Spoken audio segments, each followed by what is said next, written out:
So good morning po mga kababayan, ma'am sir. This is Jam, the Filipino channel lang yung pong lingkod. So today is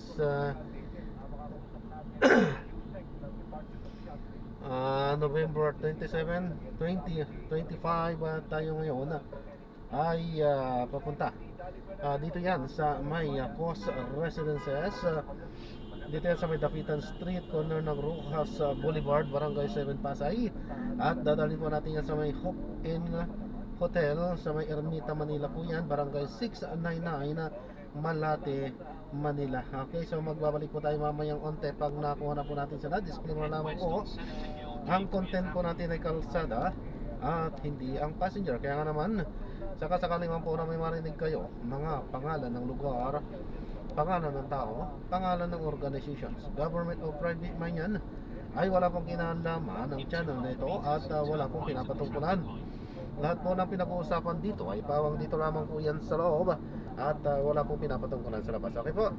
Yan, so magbabalik po tayo mamaya konti. Ay, mamaya pala, makinig muna tayo ng mga nagbabagang balita at mga talakayan habang tayo ay papunta doon sa ating pick-up area. Application ni Attorney Javier Roque. Dahil internal yan sa kanila, hindi naman tayo pwede makialam yan. At alam ko naman confidential yung mga proceedings yan. No? So tayo naman, umaasa lang tayo na may kita naman nila yung buong picture, yung buong sitwasyon. Kasi mapapatunayan naman natin, no, na hindi persecuted si Attorney Javier Roque dito. Kumaharap siya ang kaso na wala namang kinalaman sa politika o kung ano pa qualified human trafficking. At kung makita natin, or makita naman nila yun, malamang naman, alam na nila ang gagawin. Kasi yun din ang binabanggit ng PAOK si Casio, napanood ko rin siya. Actually hindi mag-a-apply sa kanya yung yung political persecution kasi he is being charged yung qualified trafficking, and under this kind of transnational crime, kahit daw ang Austria or any other Schengen state, against sila dyan, parang committed sila dyan sa parang Palermo Convention na considering itong qualified trafficking, human trafficking, transnational crime. So hindi mag-a-apply ang kanyang depensa na ito ay political crime or persecution. Pwede na natin gamitin depensa yun. Oo. Yun ang aming pananaw. At sila natin, bahala na sila, no? Kung ano yung magiging pasya nila dyan, no? Basta tayo naman, umaasa tayo na may kita nila yung buong sitwasyon at hindi nila ipabaliwala yung mga galawan ng Pilipinas laban sa karumal-dubal na criminal o human trafficking. So antabayanan lang natin kasi syempre it's already sa discretion, no, ng Dutch government how to handle yung kanyang case, at saka yung Austria na nagbigay daw ng visa sa kanya. Kaya doon siya nag-apply ng asylum. Yun ang intindi ko talaga sa mga balita. Tapos na yung 19 Congress na wala, tapos contempt lang pala siya, kaya napalaya. Oo, pati nga si Senator Risa medyo frustrated Pero wala pa kayong, let's say, sa tulong pa ng Interpol, na monitor nyo kung saan siya na ngayon? Kasi alam ko yung uli, Japan, pero that was January pa pala. Yeah.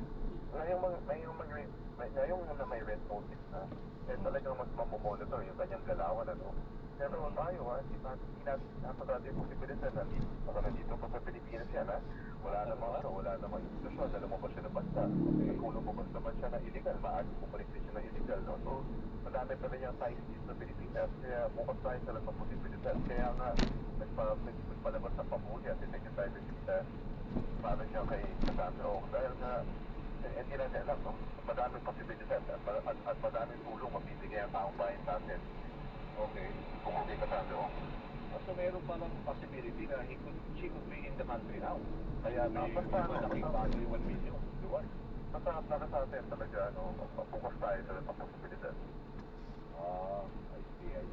Yung case ho ni Saldico, di ba cancel na rin ho yung passport niya? Di ba? Parang hindi ko alam. Hindi kami may hawak niya ang natatagilin ba yung kaso at anong ko doon yung mga fiscal sa office of the ombudsman na may hawak. Okay. At kasi, di ba, lahat hinahamon na bumalik siya at nag-FB, lang siya, video nangyayari na it could not stand in court, no? Kayo sa USEC ng DOJ, feeling nyo, di ba, whatever he says there is purely hearsay. Dapat it should be sworn affidavit or kaya under oath. Tama? Walang probative value yan. Lahat ng mga sinabi niya doon ay walang evidentiary weight. Hanggang pang manifest lang yan. Kaya nga. Anyway, yung kahapon may binanggit si Ombudsman Remulla na titimbrihan niya na ang BI, Bureau of Immigration, against 77 individuals. Actually, marami pa rito, hindi pa nakakasuhan. Pero feeling niya, anytime, ito ay ilalabas na rin yung filing of charges sa kanila. 77 individuals that will include senators and congressmen, sabi niya. Kayo ho ba, minomonitor nyo rin, parang nagpalabas na yata ng travel restriction against the 77? Hindi ko alam doon sa 77 disco. Pero gawain naman ng BI na maglabas ng ILBO, Immigration Lookout Bulletin Order, pag hinihiling ko ng mga, halimbawa, ng law enforcement o ng Senado. So, hindi ko lang alam no, kung sumugod na ang Bureau of Immigration doon sa sinabi ni Ombudsman Remulla. Okay. So you are not at liberty to name kung sino-sino yung mga senators or congressmen somehow with the lookout at pinaka-respect na kanilang legal. Hindi ko din alam. Ganun ba?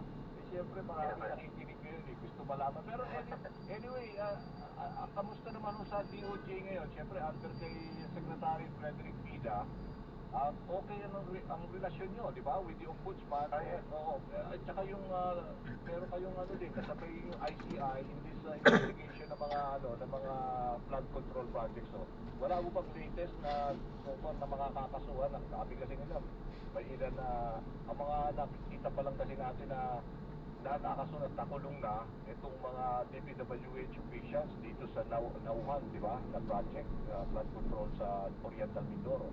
Wala bang bago? Maganda naman ito, Johnny, ang pag-unayan natin, DOJ, Ombudsman, ICI, DPWH, tsaka yung mga ibang ahensya pa na puno ka pala sa issue natin ng flood control. Marami sa DOJ, may mga kasong under preliminary investigation, Para 2 days ago, may mga respondents na nagpakita sa amin at kung di man naghain ng counter affidavit ay may mga ibang hiniling sa mga panel prosecutor. At bukod sa mga kasong dumadaan sa preliminary investigation, madami kami ibang kaso na pinigil at aabot din sa punto na pinay. So in the next few days or weeks, we could expect at least before the year ends, meron pa ako mga bago. Yes, sir, Danny. Kakasuhan. Habang tayo, tuloy-tuloy na. Tuloy-tuloy na ang galaw ng mga kaso. At ulit ang sabi ni SIL, si John Vic Repolyo the other day, DOJ na nakakasuhan yung mga big fish. Yun na nga Kasi alam mo, I have to anticipate yung November 30 na big rally na meron sila makita, na somehow mga malalaking isda.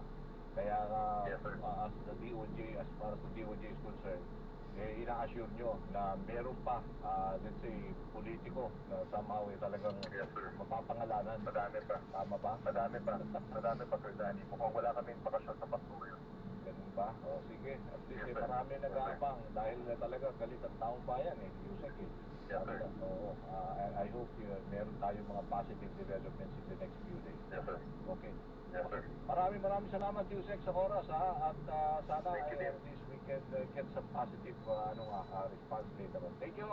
Salamat. Thank you, Sir Danny. Thank you. Okay, si Yusek Nicolas Felix, the Department of Justice, Interagency Council Against Trafficking, DOJ, Ayakat. Yun, okay. Okay, ang time check lang tayo, 10:24 in the morning. Magko-commercial gap lang ho kami. Ang oras ay hatid sa inyo ng Flemex for Kids.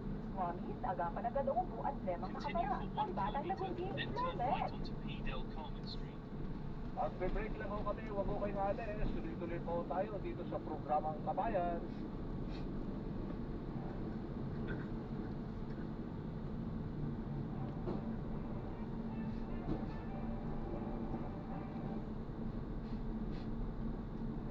Basta AM, DZMN.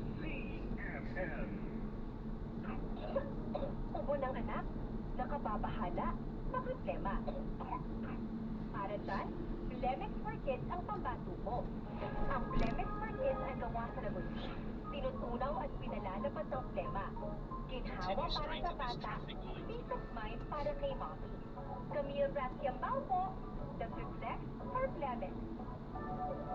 Pambatang Lagundita! Agad ang ubo at lemang nakabara. Pambatang Lagundi, Lemex! Wow! We're months na! Ang bilis ng panahon. Parang lahat rush. Oo, dulce. Ang sagot dyan, balanse sa buhay. Parang magkaroon ng bingo club. With gaming, dapat balanse din. Hindi pa dapat maka-apekto o umalis sa oras para sa pamilya, kaibigan o trabaho. When you game responsibly, tuloy lang ang saya. Visit www.tagcore.ph/regulatory. Even fun at tagcore.ph. Responsible gaming at tagcore.ph. Gambling is for 21 years old and above only. Gambling can be addictive. Know when to stop. Ang nangungunang himpilan ng radyo sa kauna-unahang radyo sa telebisyon. CMM Radyo Patrol 630 at CMM Teleradyo. Break news, malinga ka. Cellphone, nag-ano muna, sayo muna siya ng Opalite. Diba? Habang nagluluto, hawak ang cellphone. Nakikinig sa mga chismis, mga iwalayan, ganyan, diba? Ay, dito na yung anak, waiting na yung anak, no, luto na po yung breakfast. Dali na, malapit na ang ano, kasi inuuna mo yung pagtingin, pag-scroll sa cellphone, eh, diba, sir? Yan po. Minsan totoo yan, Ma'am Susan. Kasi imbis na asikusuhin mo yung mga personal mong bagay, ang naasikaso mo, ang mga bagay hindi naman masyadong connected na sa'yo. Totoo po yan.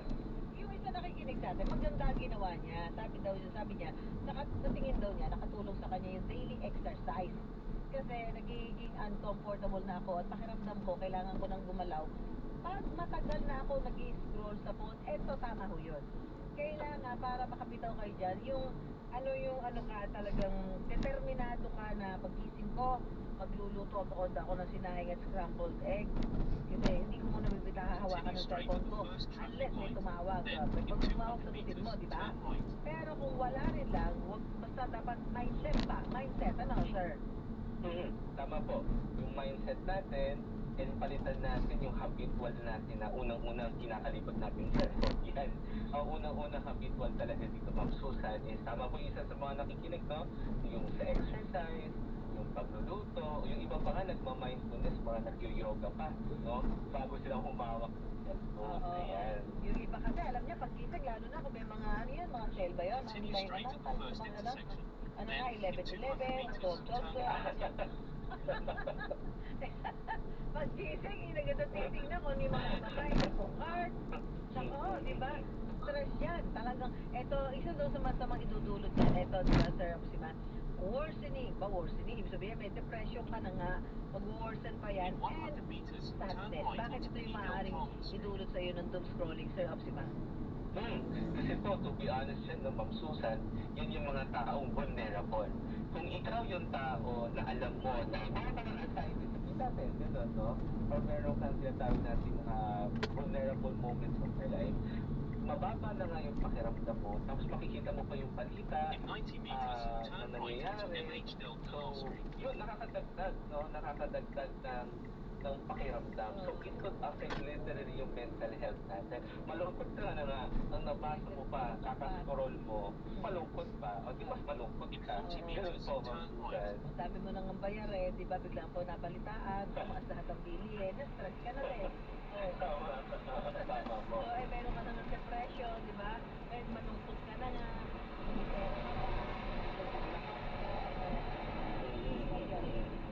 Pera ka na, binakita ka na. Ano mo, di ba? Masama na ang araw mo maghapon. Ang linggo mo, magsusumagama na pag gano'n.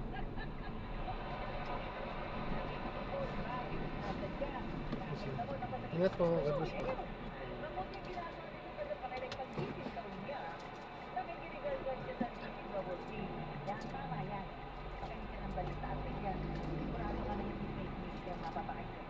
Hindi ka mainit, hindi ka ma-depress, kasi habang nakikinig ka ng balita, alam mo na totoo yung mga yun, na ano ka na-stress ka. So, ayun, kasi sa book scrolling ay yung depression and sadness. Eto pa, Sir Optima, sleep services.